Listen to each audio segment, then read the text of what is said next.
Hey guys. Hello, friends, and welcome to the Off Script Podcast. This That's is our neighborhood news video podcast. We do this Tuesdays, Wednesdays, and Thursdays. You can stream us live on fox4now.com, on Facebook, on YouTube. You can find us in all the places, and we love to just talk about what's going on in your neighborhood. Chat. You know? Yeah. You should probably say your name. I'm Amy Wegman. I'm Shari Armstrong. There we go. So I feel like we should just get right to it. Let's do it because this story actually, I'm excited to see one part of this video. So obviously gators are a thing that we deal with in Southwest Florida. Yes. This one didn't happen in Southwest Florida, but it's like Florida man. So we're going to show it anyway. Yep. So in St. Augustine, a sheriff's deputy, let me press play. Oh wait, is it press and play? Play. There we go. They got a call to go out to this house because there was a gator in somebody's backyard pool. Which is a normal law enforcement call in Florida. Right, just like a, normal day. I was complaining about scooping bugs and spiders out of my pool the other day. Glad I didn't find, at least it wasn't huge, right? Yeah. So you can see they have the body cam video. And if you could hear the video, the gator gets out and he's like, he or she is hissing and trying to get away. But I think the funniest thing about this is the deputy brings the gator back to his patrol car. And I haven't seen this with my own two eyes yet because the video kept stopping when we were doing the newscast this morning, but puts the gator in the back and buckled it in. I have to see him buckle it in. Yeah, because he's got the seatbelt. See how it's stretched? Hold on one second. You're going to see it in a second. He pulls it this way, right? He pulls it this way.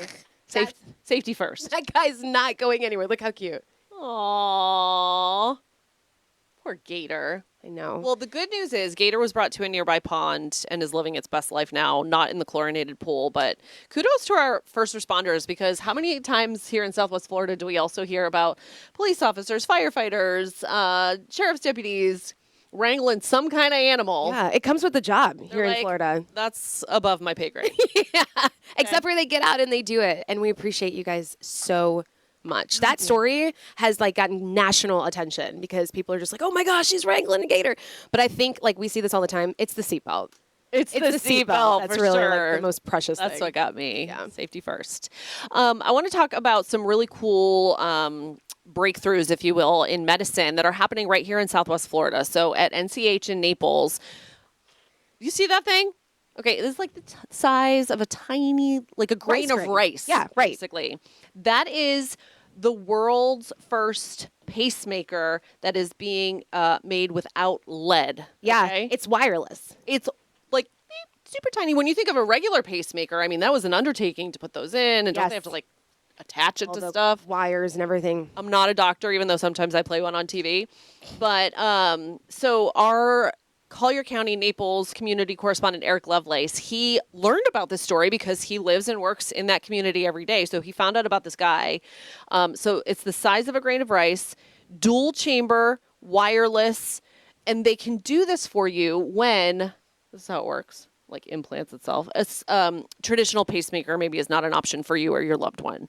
So the guy that Eric knows, it changed his life. Yeah. He can walk again. Right. He's living his best life again. Whereas if he didn't have this and he couldn't get the traditional one, it's amazing. He said it gave him a chance at life again. And I feel a little because I remember at the very end of the story, he teared up talking about how this is literally giving him a second chance at life, him and his wife. And it's just so beautiful to see that. But this is groundbreaking happening right here in Southwest Florida, NCH. That thing is so tiny. I know. Look at that. That's crazy.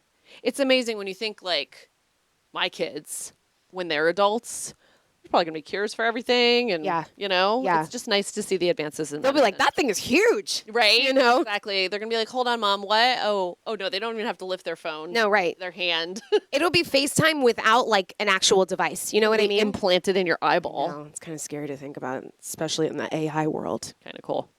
All right, so now I want to talk about a different one of our community correspondents, Victoria Quevedo. She's amazing. Yes, we love her. So she covers not only Lehigh Acres area, but also Immokalee. And she was hanging out at the Guadalupe Center for their back to school stuff. And she was telling us she just is in love with this organization. And she really wanted to shine a light on them because of all of the great work they do with students. And this is stuff that they do not just for a day or a week. They follow some of these kids through their entire high school career. Yeah, they have essentially a mentorship program. And what they do with their high school students is they pair their high school students with some of the younger students, K through 2, K through second grade. And they tutor them throughout the school year, right?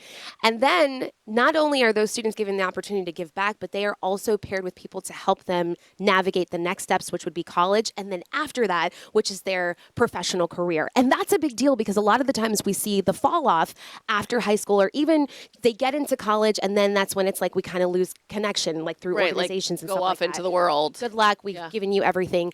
What the Guadalupe Center is trying to accomplish there is they're trying to fill that gap by making sure they're essentially not hand-holding, but supporting students all the way through the process, even through the beginning of their career. It's so important. Even I'm in my 40s. It's nice to have someone that's been there since the beginning that you can just like bounce ideas off of, ask questions to, like I think it's so important. Yes, I still have questions. Girl. Okay. Like, I still have a lot of questions. We like to act like we know everything, but I learn something every day for real. And I know, that's so cliche, but we really do. Absolutely, especially in this field. So shout out to the Guadalupe Center for their support. Obviously, they support in many different ways, specifically in the situation, focusing on first gens and watching their progression and all that they do. In Immokalee. I love that. We should mention that we have a guest. We don't just have an empty chair. Oh, yes. Hi, empty chair. We do have Trish Routte. She's with Southwest Florida Crime Stoppers, and she's going to be checking in with us in just a second here.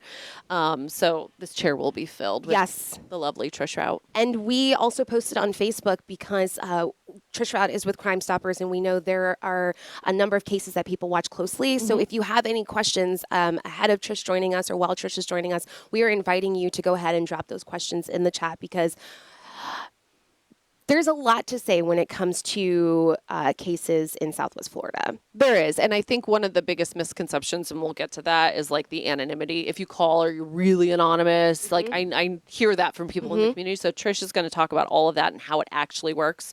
So you can feel good if you're like, I know something, but I'm a little nervous to call.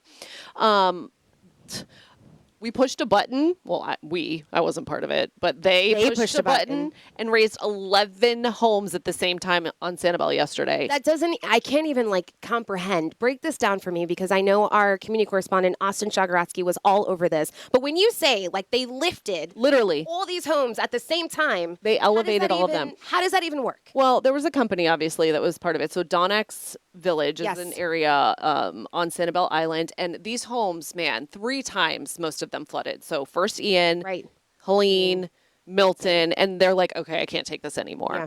So the mayor actually even named this day, so August 4th, which is when it actually happened, Donnex Village Day. So anyway, all of these homes at the same time, they pushed a button and they all were raised up 11 feet in the air because most of them experienced flooding at 10 feet. Right. Which, again, I'm not in this industry, but it kind of always blows my mind how they're like, oh, we'll just move the house or we'll lift the house. That's what I'm saying. How do you do that? That's what I'm saying. Seems crazy. But I think it's super cool because, home is home. And if you want to stay there and you're like, I want to stay, but I don't want to deal with the threat of flooding every single time we have a storm. And that new study just came out and they said, by the year 2070, we're going to have 2 major flooding events a year. Nobody wants that. I can't even hear that. Can't even process it. Yeah. So, especially if this is a home you own that you want to pass down to your kids, your grandkids, it's pretty cool. So anyway. And a lot of people having to make the decision whether they wanted to lift or leave, right? And so this was a great opportunity for a lot of people in this community where they got the opportunity to lift and stay. Yeah. And so I'm just super happy for those people. Yeah. I want to lift a cheeseburger and leave with it, but I think I would stay if it was my home. I feel that. I'm just saying. All right. We pride ourselves on having Gen Z producers because we know nothing about Gen Z and all the cool things we know about we get from. Oh, I thought you were Gen Z. I'm not, but thank you so much. I'm a millennial. I'm right there with you. Like me? Yeah. I'm barely a millennial. I wasn't going to out you like that. I think I'm... You are not barely. You're in the... What are the years? Okay, I can't think of them. Okay, but I think I'm in a year of its own. Because I grew up most of my life without the social media and the cell phones and the technology. And then it hit when I was in my late teens, early 20s. Okay. And now I'm dependent on it. And you shut your lights off with AI, so don't even talk to me about that. So maybe you're here millennial and I'm here millennial. Maybe that's what it is. This just got real awkward. However, we know that the Gen Zs are like, to me, they're so cool. What I love about Gen Zs, and I know a lot of people are like, Gen Zs, but like they're unapologetic. I would say Neha is very unapologetic. 100%. Okay, she just says whatever. Like it is what it is. With like straight face. 100%. So apparently the Gen Zers, and I'd like them to weigh in on this, they're picking locations to travel based on pictures and not activities. I feel like they're going to set themselves up for disappointment with this one. But let's have them weigh in. All right. So, if we're going somewhere, we're going to look it up. We're going to do a little research, see what's there for the kids and the fam.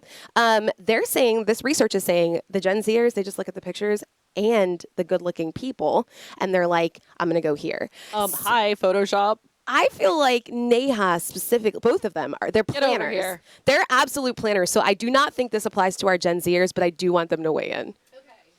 I am way too type A to do that. I know. I can't do that. I know, have girl. to, like, plan months in advance, maybe a year.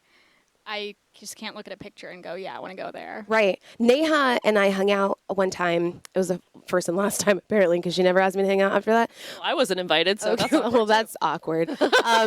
But she gave me, I opened my phone the day before. It was a full-on itinerary of what we were doing.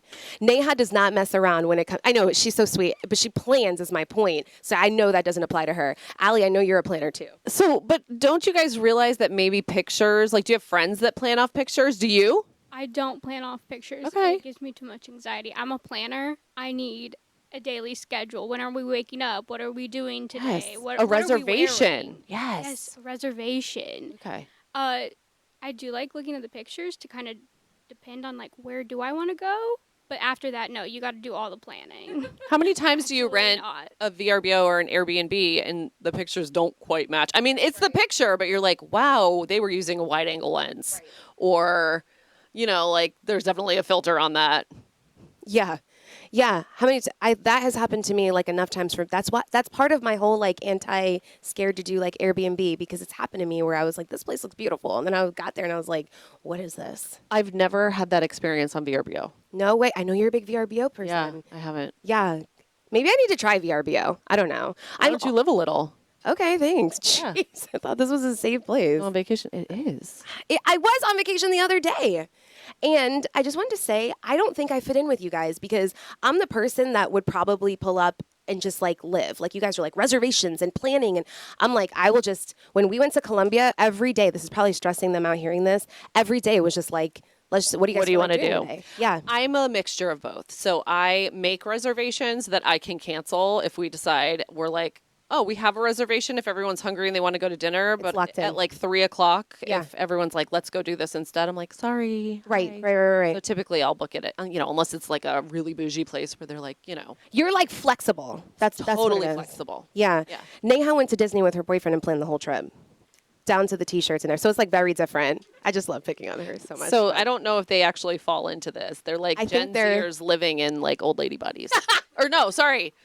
The opposite. Old ladies living in Gen Zer bodies. Okay, moving on. We're not repeating that. Again, she says whatever comes to her mind. All right, anyway. If you're looking for something to do, why not cheer on our local soccer team? Professional soccer team. They have Professional. count it, 2 games this week. So I know the kids are going back to school for most folks next week. Wednesday night, there is a game.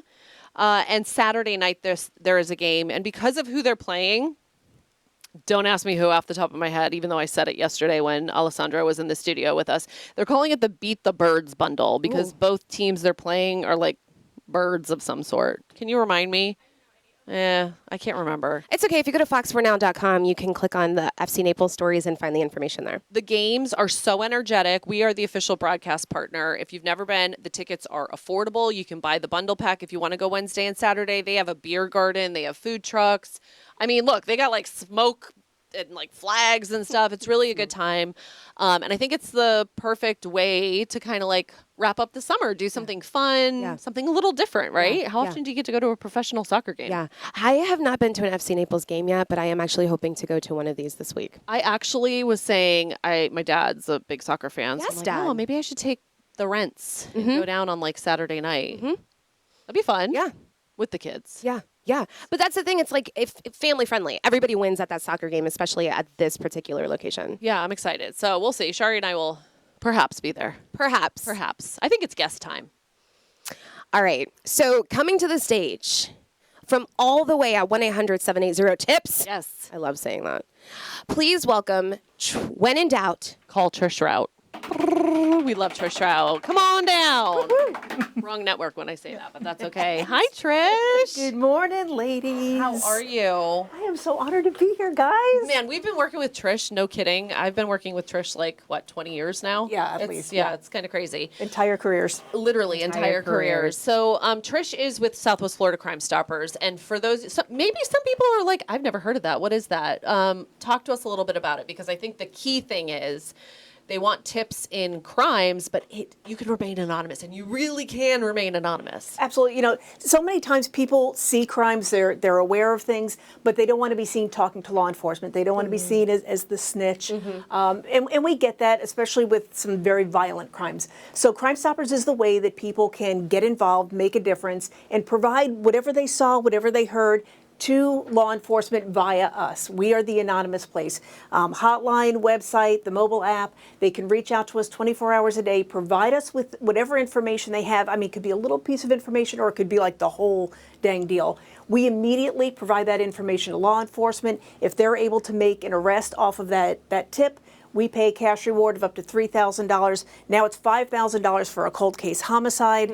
And last year we paid out, I think, $80-something thousand. So we're paying out a lot of money for some good information, and we're closing a lot of great cases because people are trusting us to get involved, pick up the phone, and let us know what information they have. Talk about when let's say you give the tip that leads to an arrest and you get that payout. I can't tell you how many times in my 20 years I've heard, yeah, but see, they know who you are. They know because they're giving you the money. How do you get them the reward if they have the piece of information without, knowing who they are? So whenever somebody gives us a tip, they're given a code number. It's just a series of 5 or 6 numbers. That is the only way that we identify them from beginning to end. Once that tip leads to an arrest, we communicate. Wednesdays is kind of our call-in day when we can talk live with the tipsters. We'll say, okay, hey, your information led to an arrest. You're getting a reward of $2,000. We give out our rewards at a certain bank. The tipster tells us which bank they want to go to, which location they want to go to that makes them feel comfortable. Could be the one down the street, could be the one 2 counties over. We want to make sure they feel comfortable. Then we tell the bank, okay, pay tipster 1, 2, 3, 4, 5, $2,000. Tipster goes in, they pick up the money in cash. There's no ID given, no anything. They walk out with cash, and that's it. At no point in the process, we don't have caller ID, we don't call trace. If you provide a tip on the website, we don't have the IP tracking. So there's literally no way that we can ever know who any of our tipsters are. And in 42, this year will be 42 years, not once has the identity of a tipster been known. So we're able to protect them from beginning to end, and until the moment they get that cash in their hands. Trish, I think the part of the reason why we are so obsessed with you is because you mentioned more than 40 years of doing this. You put your heart and soul into taking care of these families. So let's stop for a second, because one thing that's really important about what you do is you hold the hands of families who have been impacted by violence in Southwest Florida.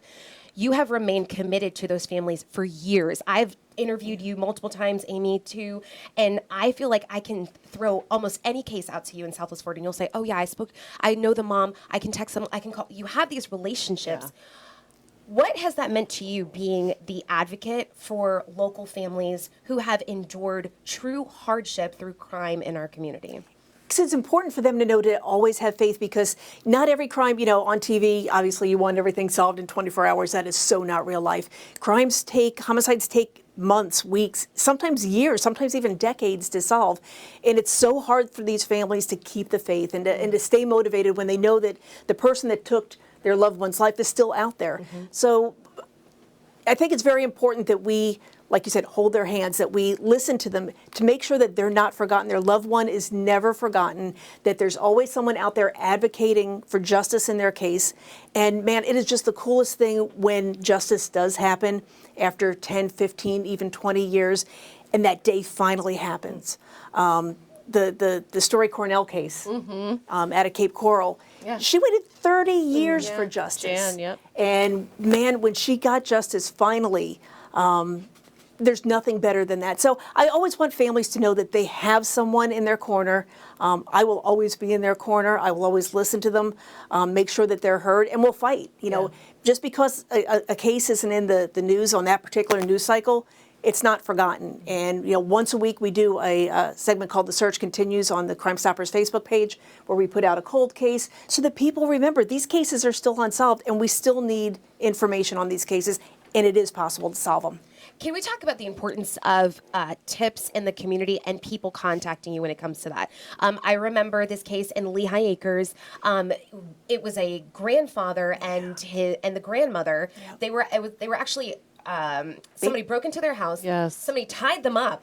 Right? Horrible story. It is a horrible story. This is back in 2015, Southwest Florida, and it was a story that rocked our community for years. Can you talk about the community's role? Because I remember saying, if you have any information, contact 1-800-780-TIPS, and that's kind of where it stops for us, unless we're actually unless we're the reporter on the story. Can you talk about this particular case and how TIPS led to an arrest? The Hemchan Bagwandan case. I mean, this is a grandfather. He and his wife were babysitting their grandchild. People came into the house. Horrific homicide. She had to watch her husband being killed. I mean, it was just an awful case that just, you know, as a mother, as a daughter, it just absolutely tore me apart. But we knew that there were people in the community who knew what happened, because Lehigh's a small community. People talk. Absolutely. They're not necessarily talking to law enforcement, but they're talking amongst themselves. They're talking on social media. So that's why it was so important to really flood the community at that time with, please contact Crime Stoppers. If you know anything, if you've heard anything, even secondhand information can often be helpful. You know, and we stayed with his daughters, who were great advocates in the case. And over the years, we did get some tips, some good, some not so good. But finally, this case is moving forward, and that just shows you that 10 years later, you got to have the faith, you got to keep up the hope, and you have to count on the community, because we know that there's no one in this community. I mean, I've lived here almost all my life. No one wants violence in their community. Nobody wants crime, unsolved crime in their community. So if there's something that you can do, why would you not pick up the phone and call us? Why would you not share that little piece of information? Because that could make absolutely all the difference in the world. You never know what that one small piece that the detectives are looking for is. Yeah, it can be like the smallest piece of information that solves the puzzle, if you will. And I think, you know, I want to just kind of reiterate the fact that you wonder, like, okay, in a case like this one, it took 10 years. Initially, maybe people are scared or nervous to call, but that's where the beauty of Crime Stoppers comes in, because you truly are anonymous. It doesn't matter if you call 10 years from now or, you know, 1 month after the crime happened. You're protected in the same fashion, right? So absolutely. You know, and we always tell people that maybe you didn't come forward 10 years ago or 5 years ago because you were afraid, you were trying to protect your friend. And, you know, 5 years change, 10 years change, people change, relationships change. And the person that you were protecting 10 years ago may not be your boy anymore. You may have grown, had a family, sense of responsibility, and that thing that's been sitting in the back of your brain for 10 years, 5 years, you finally think, I've got to do the right thing and I've got to come forward. And so that's why it's so important to keep these cases out there so that people remember that piece of information that you've been sitting on for all this time, that guy that you were protecting 10 years ago, not worthy of your protection. Pick up the phone, call us. Literally no harm, no foul. You're going to help justice get served. And, you know, if you can get cash in your pocket, that's great too. Yeah. Have you seen that? A number of times, just years later, someone's like, this isn't my boy anymore, I'm coming forward. Absolutely, absolutely. And that's why it's so important. I mean, the guy that you were protecting 10 years ago, you know, say if somebody was in their late teens when a crime happened, you are not the same person, you know, when you're 18 as you are when you're 28, 38. You know, life changed, and life changes the way you think about things. Life changes who you keep in your circle. And, you know, if you're raising your children in a community now and you know that this guy is still out there, and typically if people kill someone, they've not just done it once. They've done it, they've either killed again or they've done other violent crimes. And this is the community where we are raising our children. You're raising your children, I'm raising my children here. I don't want this in my community. So, I mean, the reason I do it is, yes, it's my job and I love it, but I also live here too. Yeah. I'm a mom here. I live here. This is my home, and I don't want this. And we know we just need to give people a voice and give them a way, an easy way to help law enforcement. And they're doing it all the time. All the It's so time. awesome. And you guys have so many different cases that you follow. I mean, we could go on for days and days, but then they also have the top 10 list. So talk to me a little bit about that, because we have one behind you. That's him, Vicente Ramirez. You're actually looking for him and his brother, right? Yes, yeah. So tell me about the top 10 list and why you focus in on those 10 specific ones. So when we do our 10 most wanted, these are going to be the worst of the worst. These are going to be the people that have taken someone's life, a lot of sex offenders on there, people that we've got no tolerance for people like this in our community, and they're out there somewhere. And like I was just saying, you don't commit a crime once and go, like a sex offender, they don't wake up in the morning, commit a sex offense on a child, and then go, okay, that's it. No, this is a pattern. They're doing this their entire lives. So until we find these guys, there's a guy that's been on the top 10, I put him on the top 10 wanted list 15 or so years ago. He's a sex offender, Troy Bolin. He will stay there until the day he's caught, I get a death certificate, or I retire, and whoever comes after me says, more. But I mean, this is a guy who had preyed upon a young girl over the course of 6 years, and he was a person of authority in her life. And he also reoffended with another young woman, and he's been in the wind. So to get on that top 10 most wanted list, you've got to be somebody who is a danger and a threat to our community. And this guy absolutely is. This happened in Collier County. Right. He and his brother took off, shot a guy several times. Do I think he's still in Collier County? Probably not. But do I also think that there are people in Collier County who know exactly where he's at? And again, going back to protecting this guy, this guy took a life, is not worthy of your protection. So if you know anything about Ramirez, call us, let us know, or anybody on the 10 most wanted list. Yeah, and the thing is, the number's there for you, the website's there for you, the Facebook page is there for you. If you don't know the number, we say it all the time here, 1-800-780-TIPS. So, you gotta do the right thing, call, and not only I think will you, if you have that burden of that information, feel better about yourself, and a weight will be lifted, but you could change a family's outlook, like give them that closure that they need. So I just admire you so much, and Amy's probably like, okay, leave her alone. No, we love Trish. So your passion, I think, is what I relate to so much. I'm just curious, has there been, I'm sure there have been a number of them, but can you share a moment where, a tip led to an arrest in a case that just, like, it was the case that you were like, oh my goodness, maybe it felt like it was never going to happen, but in your heart you knew it was. Can you talk about one of those cases? So there was a case out of Charlotte County, the Tara Sidorovich case. Yes, yeah, I know that case. Young girl, beautiful young girl. She was home alone that day. There were sanitation workers. They were doing like sewer work in the front of her house. She ended up murdered. Her body was dumped off of Burnt Store Road. I remember walking that walk where they did a memorial with her mom. Years after, before there was an arrest made, walking down that path and going to I'm getting chills as I'm talking about it, to the place in the woods off of Burnt Store, you become close with the family. Yeah. Tips had come in throughout the years. There was a couple of names that were on the radar, but nothing that could really put it together. Charlotte County Sheriff's Office, they have got the bomb cold case squad, and they worked on those tips over the years. They did a lot of their own work, but the day that that they made the first arrest in that case, Mike Gandy, who's one of their cold case guys, called me, and forever will be, one of the best days in my career, knowing that Tara's case was solved, and still having that relationship with Tara's mom is so awesome. She still comes down. She lives up in Pennsylvania now, but she still comes down for victim vigils every now and again. So to be able to still have that connection is so cool. But there's so many cases like that that have been solved and that can be solved.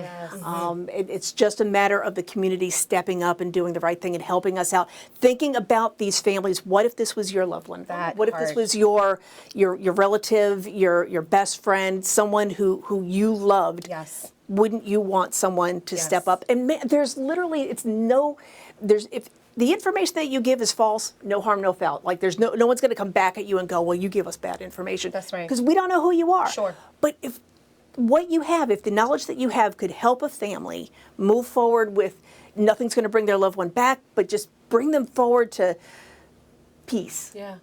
why would you not do it? And that's what we're here for. That's why Crime Stoppers is here. That's why we will always be here for the community, for victims, to speak up for victims when they can't speak for themselves, and to provide the community with that safe place, to provide the information, to do the right thing, and we'll pay you. I mean, we've got the money. We're anxious to pay you. It's not tax dollars, by the way, but it's just the best way that you can make a difference in somebody else's life easily. Yeah. It sounds like, I mean, if you've never been directly affected, right, by violent crime or some heinous crime like this, having worked in the industries we work in, we've all seen it firsthand, right? You meet these families. It sounds like something out of a movie, but this is real life. These are our Southwest Florida neighbors. These are families who are going through this. And trust me, if you've never experienced that loss or seen someone who has experienced that loss, you're lucky, because this is life-changing, really just gut-wrenching stuff. So if you can help someone, or if you know something, or maybe you want to help Crime Stoppers out one day, there's so many different ways you can get involved. Yeah, and we should probably mention our senior reporter, Caitlin Knapp, and her Sunshine Crimes series as well. It's an award-winning series. It is. But so good. she works closely with you, Trish, and so many other leaders in our community. And so I would encourage you, if this is a topic that you're interested in exploring more, go to our website, fox4now.com. You can click on Sunshine Crimes and see some of the other, there are a number of cold cases in Southwest Florida. Maybe you know something. Maybe. You never know. Oh, Trish Routte, thank you so much for being with I us appreciate today. you Oh my guys. gosh, we just love You this lady guys. so much, Love for it. real. Here in the station, we say when in doubt, Call Trish Routte. because Trish will pick up the phone. Amy, literally. Can we talk about the people that don't pick up the phone? Like, we don't have to name them, but like, how Basically real is everyone. it? How real is it when you're a reporter and you're like, I need to talk to somebody about this story, and it's like the number you're trying to reach, or the mailbox is full, or Yeah. there's just no answer. Yeah. But you know one person that's gonna pick up the phone? That's right. And the other thing about Trish Routte is, I mean, I've had those days when I was on some of those stories, and it was like I had no sound. I couldn't talk to the family. I couldn't talk to, who met me in the parking lot somewhere, in the grass somewhere, to give me sound and advocate for those families. 100-degree heat. 100-degree heat. We're sweating. That's right. Because she lives it. She lives it. This is more than just a job or career. That's Like, right. you are so passionate about it, and we're so thankful for you, We really. love you. We Thank you, are. guys. Yes, of course. Our pleasure. 1-800-780-TIPS. Just one more time, we wanted to give you the number. And if you ever need anything, or you want to, find out more, you can go to fox4now.com or contact me or Shari, and we'll help you out with that. That's right. Thank you so much for watching this episode of the Off Script podcast. Yeah. We'll see. What's today? Today's Tuesday. Oh, Oh, we're here for the next 3 days. come back tomorrow. Tomorrow at 10, fox4now.com. And we hope you have a wonderful day. Here's some news of the day that you can catch up on. Have a good day. Bye, guys.